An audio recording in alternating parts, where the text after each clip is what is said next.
George Foreman looks Muhammad Ali in the eyes and says 5 words that make the hotel lobby go silent. "I'm going to hurt you. Not beat you, not defeat you, hurt you." And what Ali says in the next 6 minutes doesn't start a fight. It ends one before it even begins. It plants a seed of doubt in the most dangerous puncher alive. And 8 days later, in the ring in Zaire, that seed will bloom into the most shocking upset in boxing history. But right now, in this lobby, with 12 people watching, nobody knows that yet. Kinshasa, Zaire, October 22nd, 1974, Tuesday afternoon, 4:30 p.m. 8 days before the rumble in the jungle, the Intercontinental Hotel lobby, high ceilings, marble floors, ceiling fans spinning slowly overhead, barely moving the thick, humid air, the smell of tropical flowers mixed with sweat and expensive cologne. Outside, the streets of Kinshasa pulse with energy, Ali's name being chanted by thousands of Zaireans who've adopted him as their hero. Ali Bome, Ali Bome, Ali, kill him.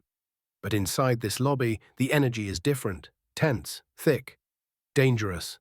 George Foreman sits in a leather armchair near the bar, 6'3", 220 pounds of pure destructive power, 25 years old, undefeated, 40-0, 37 knockouts. He hasn't just beaten opponents, he's destroyed them. Joe Frazier, the man who beat Ali, lasted less than 2 rounds against Foreman. Frazier got knocked down 6 times in less than 2 rounds. The most dominant fighter in the world had been turned into a child. Ken Norton, the man who broke Ali's jaw, lasted 2 rounds, same result. Systematic destruction. Everyone who's faced George Foreman has been hurt, badly. Some have been hospitalized. Some have never been the same. Foreman sits with his team, his manager, his cornermen, his security. The German shepherd he brings everywhere for intimidation lies at his feet.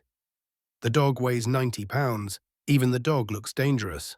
Foreman is reading a newspaper. American sports section, someone flew in from New York. He's reading about himself, about how he's the most feared heavyweight since Sonny Liston, about how Ali doesn't stand a chance, about how this fight is really just a formality, a coronation. Foreman will destroy Ali, take his place as the undisputed king, and rule heavyweight boxing for the next decade. Foreman believes every word, not because he's arrogant, because he's looked at the tape, studied Ali, seen how Ali has slowed down, seen how Ali got beat by Frazier and Norton, seen how Ali is 32 years old now, past his prime, 3 years removed from his exile, his legs gone, his speed diminished. And Foreman has watched himself, watched his own power, his jab that knocks men backward, his right hand that shuts off consciousness, his body shots that break ribs and collapse lungs. The math is simple. Ali can't hurt him. Ali can't outrun him. Ali will try to survive and fail. Foreman has visualized this fight 1,000 times. It always ends the same way. Ali on the canvas, maybe in the 3rd round, maybe in the 5th, but definitely on the canvas, unconscious, finished. This is not speculation. This is inevitability. Foreman turns the page of his newspaper, reads a quote from Angelo Dundee, Ali's trainer. Dundee is worried, saying Ali needs to stay away from Foreman's power, needs to use movement, use the ring, survive the early rounds. Hope Foreman tires. Foreman smiles slightly. They know. Ali's team knows what's coming. They're already preparing for damage control. Then the elevator doors open across the lobby. Muhammad Ali steps out. Foreman doesn't look up. Not yet, but he feels the shift in energy, feels the lobby change, the way rooms always change when Ali enters. Ali is wearing a simple white shirt, dark pants, no entourage, no handlers, just Ali and Bundini Brown, his assistant trainer, his spiritual cornerman, the man who gave Ali his famous phrase, "Float like a butterfly, sting like a bee." Bundini is talking, animated as always, hands moving, voice carrying across the marble. Ali is listening, nodding, but his eyes are scanning the lobby. Fighter instincts, always aware, always processing. Then Ali sees Foreman. Their eyes meet across 30 feet of marble floor. Nobody moves. The lobby doesn't go silent. Not immediately. People are still talking. The bartender is still making drinks. The ceiling fans are still spinning, but there's a shift, a frequency change, like the air pressure dropped. Foreman sets down his newspaper slowly, deliberately, makes Ali wait, makes him wonder if Foreman will even acknowledge him. Then Foreman stands, all 220 pounds of him, rising from that chair like a mountain growing out of the earth. The German shepherd stands too, alert, sensing the tension. Foreman's team tenses, unsure what's happening, ready for anything. Ali doesn't move, just stands there by the elevator, 30 feet away, watching. Bundini whispers something to Ali. Ali doesn't respond. Doesn't take his eyes off Foreman. This is it. The first real moment between them since the press conference. The first time without cameras, without microphones, without the performance. Just two fighters. 8 days before they try to hurt each other for millions of dollars and immortality. Foreman walks toward Ali, not fast, not slow. Just steady, purposeful. His footsteps echo on the marble, heavy, final, like a judge's gavel. The lobby is paying attention now, conversations stopping, heads turning. Everyone feels it. Something is happening, something real. Foreman stops 6 feet from Ali, close enough to reach, far enough to maintain the tension. Up close, the size difference is obvious. Foreman is bigger, thicker, his shoulders are broader, his arms are longer, his hands are massive. He looks like a man, Ali looks like a fighter. But Ali doesn't look up at Foreman with fear, doesn't look down with submission. Just looks at him. Eye level, equal, unafraid. Foreman speaks first. His voice is deep, quiet. So quiet that only Ali and Bundini and maybe 2 other people can hear. You know I'm going to hurt you. Not a question, a statement, a fact. Like saying the sun will rise or water is wet. I'm going to hurt you bad, not because I want to, because that's what happens when men like you fight men like me. You're going to get hurt, your corner is going to stop the fight, or you're going to get knocked out, but either way, you're going to get hurt, and there's nothing you can do about it. The lobby is frozen now, everyone watching, nobody breathing. Ali doesn't respond immediately. Just looks at Foreman, studies him, reads him, the way he's been reading opponents his entire life. Then Ali does something unexpected. He smiles, not the big showman smile, not the Ali shuffle grin. Something smaller, something almost private, like he just heard a joke only he understands. George, Ali says quietly. Can I ask you something? Foreman's brow furrows slightly. This isn't the response he expected. Expected anger, expected bravado, expected Ali to shout, to perform, to turn this into a spectacle. Ask, Foreman says, when was the last time you were scared? The question hangs in the air like smoke. Foreman's jaw tightens. What? Scared, Ali repeats. Not nervous, not anxious. Scared. When was the last time you felt real fear? Foreman doesn't answer because he's trying to remember. Trying to go back through his 25 years, through his 40 professional fights, through his entire life, and find the last time he felt genuinely afraid. It's been years, maybe not since childhood, maybe not since Houston, growing up poor, fighting in the streets, before boxing gave him power and purpose. I don't remember, Foreman says finally. Ali nods. That's what I thought. What's your point? And then Ali says something that will echo in George Foreman's mind for the next 8 days. Something that will sit in his consciousness during training, during sleep, during the walk to the ring. Something that will be there in the 3rd round when Foreman realizes his punches aren't working, when his arms start to tire, when Ali leans on the ropes and whispers, "Is that all you got, George?" Ali leans in slightly, close enough that only Foreman can hear clearly. The most dangerous fighter isn't the strongest or the fastest. It's the one with nothing left to lose, the one who's already lost everything and came back anyway, the one who knows what fear tastes like and swallowed it anyway. Ali pauses, lets that sink in. You've never lost, George, never been hurt, never been humiliated, never had everything taken away, never spent 3 years in exile wondering if you'd ever fight again. Never had the government, the media, half the country call you a traitor. Never had your title stripped. Never had to fight your way back from nothing. Foreman's face is stone, but something shifts behind his eyes, something small, something he doesn't want to acknowledge. I've lost, Ali continues.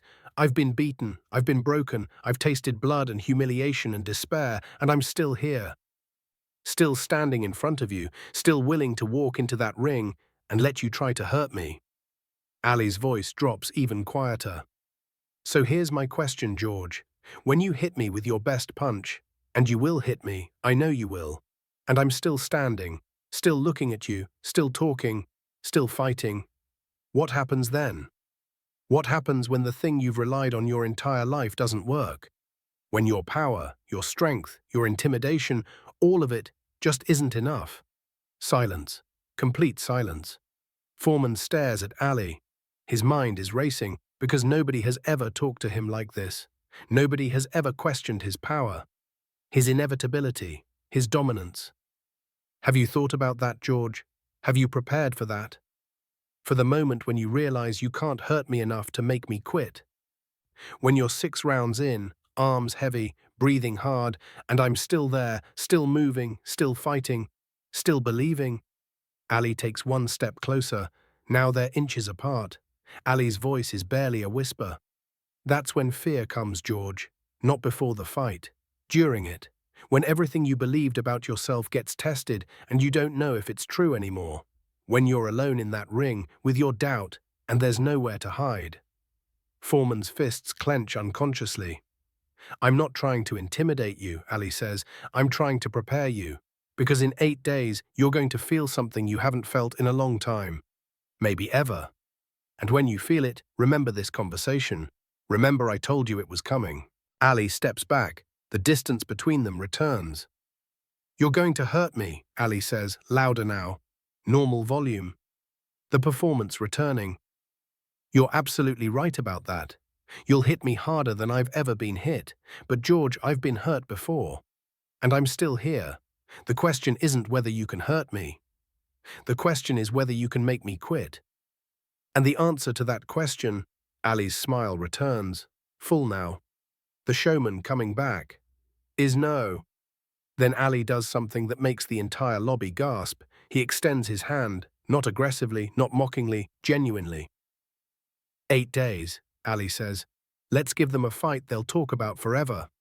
Foreman looks at Ali's hand, looks at Ali's face, searching for the trick, the angle, the psychological warfare. But all he sees is certainty. Complete, unshakable certainty. Foreman takes Ali's hand. The handshake lasts 3 seconds. Firm, equal, respectful. Then Ali turns, walks back to the elevator with Bundini. The elevator doors close, and Foreman stands there in the lobby, his team gathering around him, asking if he's okay, asking what Ali said. But Foreman doesn't answer, because Ali just planted something in his mind. A seed of doubt, not about Ali's weakness, about his own strength. For the first time in his career, George Foreman is wondering, what if my power isn't enough? But you haven't seen the most shocking part yet. Because what happened in that lobby didn't just affect Foreman psychologically, it changed his entire fighting strategy. And 8 days later, in the 8th round, when Foreman threw his final combination, tired, frustrated, desperate, Ali would lean in and whisper, I told you, George, I told you this would happen. And George Foreman, the most feared heavyweight in the world, would realize too late that he'd lost this fight in a hotel lobby 8 days ago, the moment he started believing Ali might be right. But that's the 8th round. Right now we're in the lobby, and Foreman's team is watching him stare at the closed elevator doors. His trainer, Dick Sadler, asks, what did he say to you? Foreman turns, looks at his team, all of them waiting for him to laugh it off, to dismiss it, to confirm that Ali is just playing mind games. Nothing, Foreman says, just Ali being Ali, but they all see it, the flicker in his eyes, the crack in the certainty. Something shifted. Later that evening, George Foreman is in his hotel room alone. The German Shepherd is asleep on the floor. The lights are dim. Foreman is supposed to be sleeping. Rest is part of training. But he's lying in bed, staring at the ceiling, replaying the conversation. When was the last time you were scared? He keeps coming back to that question, keeps trying to remember, and the more he thinks about it, the more he realizes Ali's point. Foreman has never been tested. Not really. He's never been in a fight where he wasn't sure he'd win. Never been hurt, never been pushed to his limit, never had to dig deep and find something beyond strength.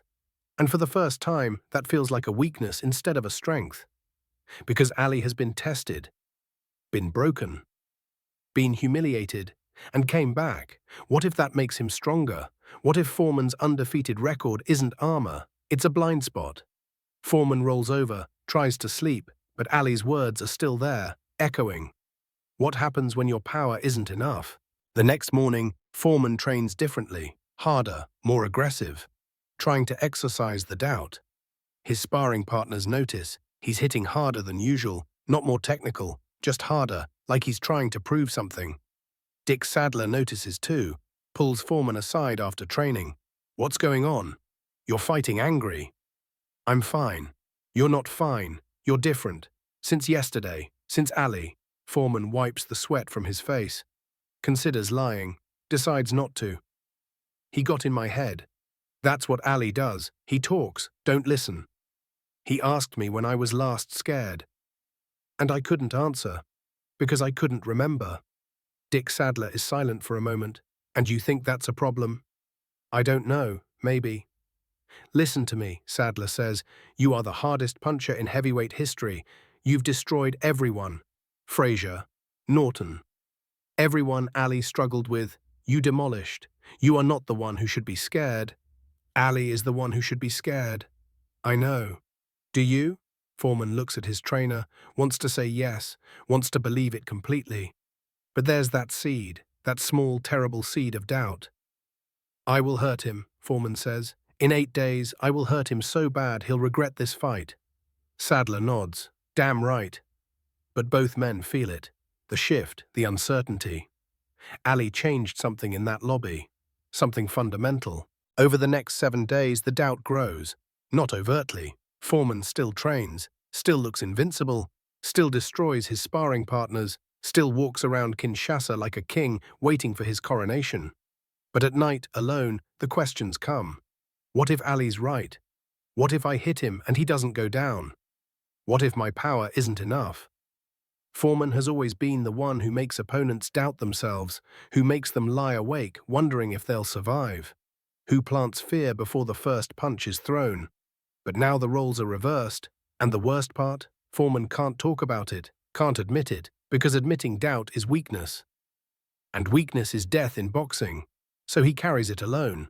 October 30th, 1974. 4:00 a.m. Fight day. George Foreman wakes up in his hotel room. The city outside is already stirring. Thousands of Zairians gathering, building energy, chanting Ali's name.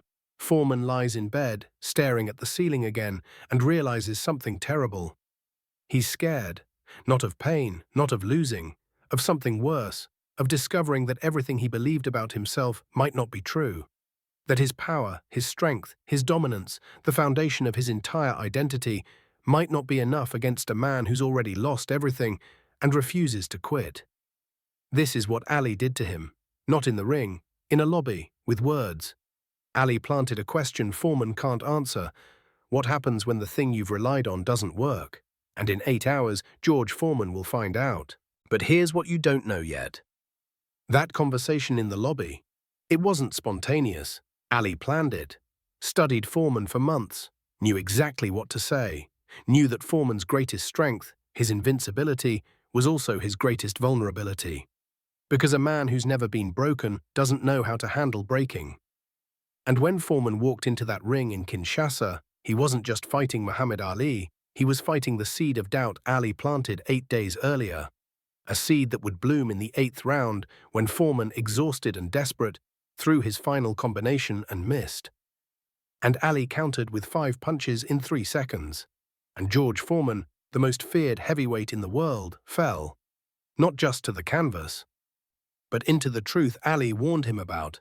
Power isn't enough when you're facing someone who's already survived everything you can throw. That night in the lobby, October 22nd, 1974, didn't decide the fight, but it won the war, because Muhammad Ali understood something George Foreman was about to learn. The most dangerous weapon isn't in your fists, it's in your mind. And Ali had just weaponized Foreman's greatest fear, the fear of not being feared. 6 words in a hotel lobby. When was the last time you were scared? 6 words that would echo for 8 days. 6 words that would cost George Foreman his title. And 50 years later, Foreman would say in an interview, Ali beat me before we ever got in the ring. He beat me in that lobby. He made me doubt myself. And once you doubt yourself against Muhammad Ali, you've already lost. That's the power of words when they're used like weapons. That's the power of truth when it cuts through armor. That's the power of Muhammad Ali. Not in the ring, in your head, where every fight is really won or lost.